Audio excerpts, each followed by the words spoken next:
Even in death the Emperor of Freeport still rules. London, England, May 20th, 2018. News from the Bahamas. The Grand Bahama Port Authority is said to have been built upon a corrupt foundation. The founder had been convicted in the United States of America and served prison time for fraud. Groves was served Grand Bahama on a silver platter. Groves was allowed to set up an island he ruled.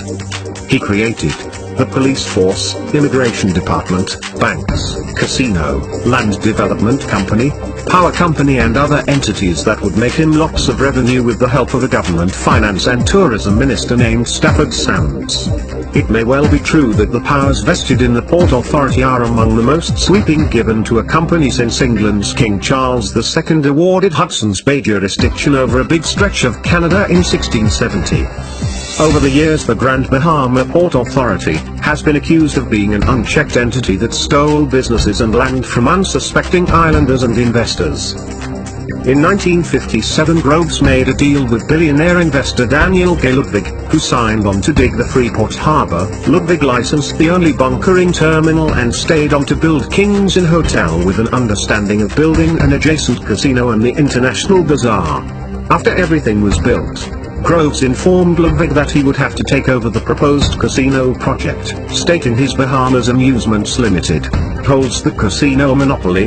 Groves then revokes Ludwig's franchise in the International Bazaar, running the billionaire investor out of Freeport. Investor number 2 to be impacted by the Grand Bahama Port Authority corrupt practices was licensed in 1959 as the first wholesale and retail petroleum company, named Petroleum Products Limited. The Grand Bahama Port Authority on collection of Petroleum Products Limited's annual statements, would use this information to create his own oil company. The Grand Bahama Port Authority then prevents Petroleum Products Limited from purchasing petroleum directly from Freeport bunkering, forcing Petroleum Products Limited to buy products through the Grand Bahama Port Authority, and then in July 1967 licensed their own company named Freeport Oil Company, with exclusivity in Freeport for petroleum sale. The Grand Bahama Port Authority then changes Petroleum Products Limited license so they no longer could sell wholesale petroleum and purchases were now to be made from Freeport Oil Company, and to make matters worse the Grand Bahama Port Authority made it known to all new and existing investors, petroleum could only be bought from Freeport Oil Company.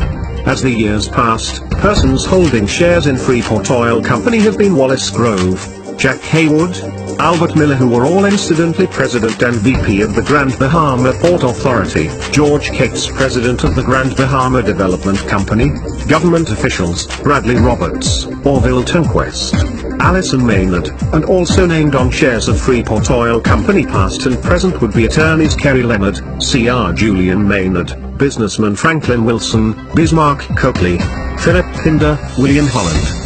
This case has been tied up in legal limbo for over 20 years, which is to be expected, looking at the names above.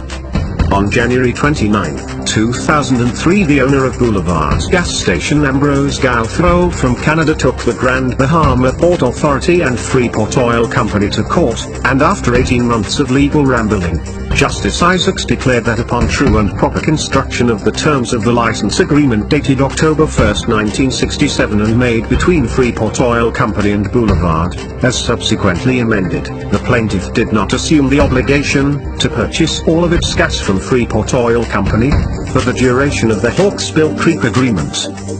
A land dispute has been in the Bahamas legal system against the Grand Bahama Port Authority and its group of companies since 2003. The Grand Bahama Port Authority allegedly stole over 2,000 acres of prime properties from the Roberts family of East Grand Bahamas. The Grand Bahama Port Authority allegedly wants to settle by giving them 60 acres of replacement land away from the original beachfront. The Grand Bahama Port Authority and its group of companies are now refusing to compensate the family. And in 2014 the Hepburn brothers have been fighting to regain 10 acres of land that has been in their family for more than 6 generations. The land is now part of a gated community known as Fortune Cay.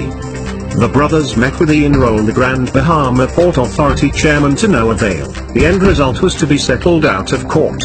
After the death of one of the brothers, The Grand Bahama Port Authority pulled their offer for settlement.